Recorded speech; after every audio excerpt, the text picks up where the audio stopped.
My name is Evan Clarke. In 2006, I was a 33-year-old freelance journalist based out of Boston, specializing in long-form features no one really read. After a bitter divorce and a mental health spiral I didn't yet recognize, I pitched a self-funded story to a small literary magazine about vanishing towns in rural New England, places where time had stopped, communities collapsed, and everything left behind had started to rot. That's how I ended up in Cold Hollow, Vermont, a place you won't find on most maps and one the locals prefer to forget. It started with a message from a man named Ellis Reed. He was a retired radio technician from Franklin County, near the Canadian border. I had posted on an obscure Vermont message board asking about abandoned towns. Ellis responded within hours. There's a place, Cold Hollow, up in the mountains past Enosburg. Used to be a village there, logging town. It's mostly gone now, but people used to hear things on the radios, strange transmissions, not numbers stations, something else. A voice, a woman, said the same thing over and over. You are not alone in the hollow. When I asked if he'd heard it himself, Ellis replied, only once, 1986, just before the tower went down. After that, people stopped going up there. He warned me not to go. I thanked him and went anyway. February 14th, 2006. Arrival. I left my rental car in Enosburg Falls and took a snowmobile north, deep into the Cold Hollow Mountains. There was no plowed road, just an old lumber path cutting through thick pine. I had topo maps, GPS, and a week's worth of food. By midday, the wind had dropped, and the trees closed in like black ribs around a frozen lung. 8 miles in, I found the sign. Cold Hollow, established 1894. It was riddled with bullet holes and half covered by lichen. Beyond it stood maybe a dozen buildings. Some collapsed under snow, others half eaten by vines. A white church steeple pierced the tree line, leaning to one side like it was tired of waiting for the town to die. I made camp in what used to be the general store. The roof was intact. Dust and silence hung like wallpaper. I unpacked, checked my recorder, and took a walk before dark. That's when I realized this place didn't feel abandoned. It felt held, like someone or something was still keeping it company. February 15th, the schoolhouse. At dawn, I hiked through snow to a one-room schoolhouse, partially collapsed. The windows were broken. Inside, the floorboards groaned like distant footsteps. I stepped in cautiously. Desks were overturned. Dusty books lay frozen in ice. On the chalkboard was a faded message. Be silent. But that wasn't chalk. It had been scratched in with something sharp. Fingernail, maybe. Near the teacher's desk, I found a sealed envelope. Inside was a Polaroid. A young girl, about 9, wearing a red winter coat. Written on the back, Marcy. Last seen, February 12th, 1978. I pocketed it. That night, I dreamed of whispering. In the dream, I stood at the edge of the tree line, staring at the village. Every building was lit from inside.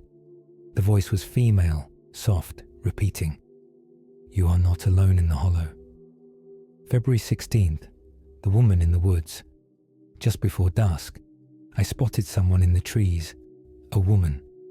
Long, dark coat, grey hair. She was standing completely still, watching me from a distance. Hello, I called. Do you live here?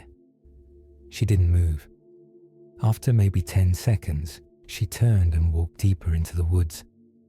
Later that evening, I called Ellis on the satellite phone and told him. He went quiet. That's Delia Vaughan, he said eventually. She stayed after the town emptied. Obsessed with the voice, said it was her daughter. Marcy? I asked. He paused, That was the girl. Vanished winter of 78. Delia claimed the signal came from her. February 17th. The church. I found a key hidden under a floorboard in the store. It opened the church. Inside there were no pews, just a strange setup on the altar. A rusted radio console, surrounded by frayed wiring and what looked like a homemade soundproofing system built from egg cartons and burlap. On the wall behind it, scrawled in thick charcoal, "The signal is the only way to stay safe." I found a journal, leather-bound. Delia's name inside the cover. Her entries began in 1981. The pages were filled with manic notes about the voice, the signal, and them.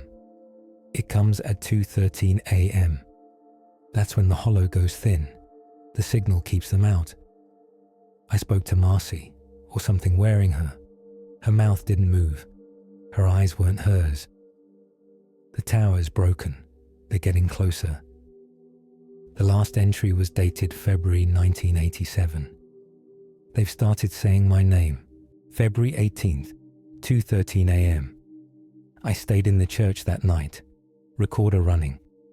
At 2:13 a.m., the temperature plummeted. The old wires buzzed softly. Then, from inside the walls, I heard it. "You are not alone in the hollow." It wasn't coming from speakers. It was in the walls, soft, like breath against drywall. Then something stepped onto the roof.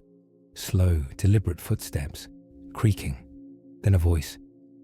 "Evan," whispered. Like it knew me, like it had been waiting. I ran.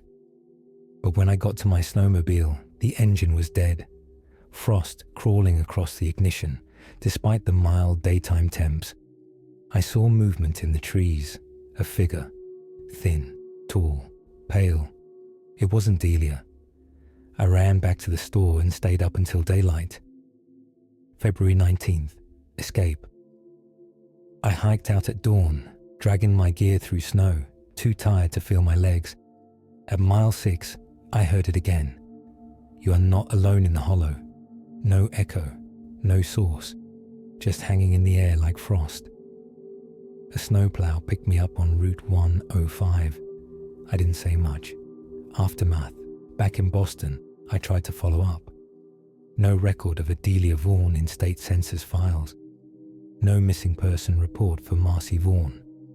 No registered signal tower in Cold Hollow after 1975. The tapes I brought back, including one where the voice was clearly audible, degraded within weeks, corrupted. Even the digital backups, experts couldn't explain it. Ellis Reed died 3 months later. His obituary read, "Ellis B. Reed, age 72, survived by no immediate family. Passionate about radio, a good man. He kept the signal alive as long as he could." Final note. Sometimes around 2:13 a.m., when I'm alone, I still hear it. Behind the walls, through the heater vents, under my bed. You are not alone in the hollow. And once, just once, I heard my own name.